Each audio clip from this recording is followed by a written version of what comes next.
Welcome back to Morgan's video blog, Morgan's online blog in video format. Today, I'm here to talk to you about an intro to self-publishing. These are my notes from Virtual Balticon 54. The panel was described as, so you have a story and you want to publish it yourself. Let's talk about how to get started, how to get noticed, and when you should pay for a professional. The panelists for the titular panel at Virtual Balticon 54 were Kim Hargan as moderator, Jean Cooper, Keith Hughes, Lee Moyer, and Cerise Rennie Murphy. So let's start off at the beginning. Dun dun dun. Where did self-publishing come from? Well, back in the olden days, self-publishing wasn't the do-it-yourself thing of today. The only options used to be traditional publishing or vanity presses, where you gave them money and they printed your book for you. Buyer beware, vanity presses are still a thing. If you're looking at a small press, make sure they're not asking for money up front. Unless you want to be vanity published. That is totally an option, and just know what you're getting into. Now, especially with the advent of publish on demand and ebooks, self-publishing has clearly taken off. And while the unregulated self-publishing market has plenty of wasn't ready to publish offerings that could have been better polished or edited or should have never seen the light of day, it's also been a great place for quality authors to flourish. So, why do some writers decide to self-publish? Now, every writer's journey is different, and when you look into it, their reasons are personal and multitude. But there are some reasons that pop up over and over again for why these writers chose self-publication. First off, they couldn't find an agent or publisher for whatever reason. Secondly, they write for a niche market. Niche markets do excellent on self-publication, assuming you can find your market. Third, the author wanted more control over the finished product. There is nothing like self-publication to let you control every step of the process. That, of course, means you are involved in every step of the process, which, may or may not be where you want to spend your energy. And finally, the book was already published and you're switching formats or editing it or what have you, and the rights have returned to you. So, let's talk about the two most important steps for self-publishing. Step 1, you need an editor. When you read your own work, you know so well what it's supposed to say that it can be easy to overlook typos or dropped words because your brain fills them in. Word and Grammarly and the Hemingway app or what have you can only do so much. If you want your book to look professional, you're going to have to pony up some cash. Plus, your editor can do some Googling and make sure that your characters aren't named after some obscure sex act like one of the panelists said happened to them. Secondly, you need a good cover artist. I know you're not supposed to judge a book by its cover, but we all do. A cover can let you know which genre and which subgenre you're reading, and if you've misrepresented that, you're gonna end up with 1-star reviews because you've attracted the wrong audience. If it's got a dragon on the cover and it's supposed to be and you're gonna expect a fantasy. If it turns out to be a murder mystery with the dragon was there, the end, and the dragon's not even in the story, somebody might be ranting about it 20 years later. So you want to make sure that you're setting up expectations correctly. Otherwise, you're going to get 1-star slammed and your book's not going to go anywhere. Plus, a poorly done Photoshop cover makes people think of those unedited, published too soon works that they've regretted reading and didn't think was worth the money.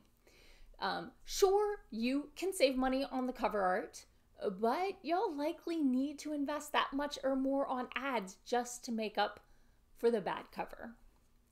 Now, while you have lots of artistic control as when you hire your own artist, remember this: publishing houses usually keep the writers far away from the artists because, like it or not, the writer is usually wrong about what the art should look like.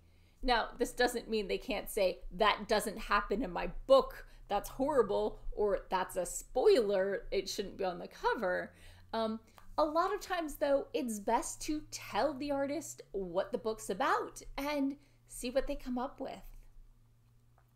Especially if they're used to cover art, which is different than regular art. Hopefully they know the market. So speaking of market, let's talk about ways to market, or at least where to market your self-published book. Now, you can't get into stores as easily as traditionally published books. Traditionally published, ship them out, and all the major bookstores, stock your stuff. Getting that sort of reach is almost impossible for small presses or self-published works. But you have all of the internet and everyone you meet. So with enough elbow grease and hard work, you can get in front of just as many faces or more, especially if you go viral. The dream. So first, let's talk about online ways to market your books. This is more of a list of places. Facebook, you've got the ads. You can do like a live reading. One panelist suggested doing a live reading a week out and then a different selection on the day of. You can talk about your book on Twitter, on Instagram. BookBub was suggested, although better for books 2 and 3. And of course your mailing list, or, letting your colleagues or your friends and family know about your book. Remember that emailing lists are subject to spam laws, so make sure that you're not spamming people. Second place to look, offline, live events, tables at conventions and festivals and, that sort of thing, school fairs, readings and autograph sessions, especially if paired with other people who have a different following just to overlap, and especially if they're in busy areas where people might walk by and hear you reading or see you sitting there with a pile of books and wonder what this is about. And for live events, you might also want to look into business cards or bookmarks. Different cards are suggested for different audiences or sales approaches. A cozy cat mystery, one for, people who love cozies and one for people who love cats. Who knows? Maybe different cards for agents and publishers versus readers. They need different information, really. And one person said they also have like an editing service, I think, and they have nothing on the back for wealthy customers, and they have shiny cards with a cover on the back for their fans. Now, so we've talked about offline, we've talked about in person. Now let's talk about the other nebulous thing everywhere: networking. Be happy to make connections even if they don't result in sales. If someone is looking for a book and yours isn't a good fit, suggest someone else's work if you know that it's what they're looking for. If you write about cats and the person's not really a cat person, you're like, well, do you like robots? My friend so-and-so has this great robot book. I think you would love it. And by doing that, you tell them about your book and you recommend the book they do like, and then if their friend is looking for a cat book, they'll think of you, or your friend who you gave the reference to will be like, hey, and not retribution, what's the nicer version of that? You know what I'm saying. Because when you are happy to suggest other works to other people, then people have those positive vibes towards you and are happy to work with you rather than seeing you so much as competition. Because people can read 2 books. It's not us or them. So now, if you're going to a convention, especially if you're an introvert, get there early. It can be easier if you get there before the crowds are at full blast. And introduce yourself around to the people sitting at the tables near you. So they'll become familiar faces. And if you're new to that convention or new to tabling in general, tell them. Be open to advice. So many people in this industry are welcoming and happy to show a new face around. Self-publishing is a brave choice and a tough road to walk.